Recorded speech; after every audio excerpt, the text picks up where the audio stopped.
Viral, kemunculan pocong ikut padamkan kebakaran di kota Bandung, fakta aslinya bikin ngakak. Sibuk padamkan api, sejumlah warga justru dikejutkan dengan sosok pocong yang muncul saat peristiwa kebakaran di Bandung. Parahnya lagi, pocong tersebut tampak berlari menyeberangi jalan untuk membantu memadamkan kebakaran yang sedang terjadi. Video kemunculan pocong tersebut viral di TikTok usai diunggah oleh salah satu akun pada Senin 25 September 2023.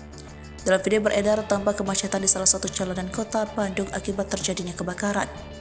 Peristiwa kebakaran tersebut terjadi di pinggir jalan umum hingga membuat warga yang kebetulan melintas sementara harus menghentikan kendaraannya. Namun, tiba-tiba saja muncul sesosok pria yang berlari dengan menggunakan kostum pocong. Tampaknya pria tersebut merupakan pengamen berkostum yang biasa mangkal di dekat lokasi kebakaran. Masih dengan perlengkapan kain putih yang melilit tubuhnya, pocong jadi-jadi tersebut berlari mendatangi sumber api. Tali yang melilit di bagian kaki pocong-pocongan itu membuatnya kewalahan berlari. Tampak saat mengangkat bagian bawah kainnya, pocong tersebut mengenakan sepatu olahraga putih. Panik kebakaran di depan tapi salfok sama pocong, tulis pengunggah video. Lucunya seorang polisi yang sedang mengamankan lokasi kebakaran sempat kaget saat melihat pocong jadi-jadian itu berdiri di belakangnya.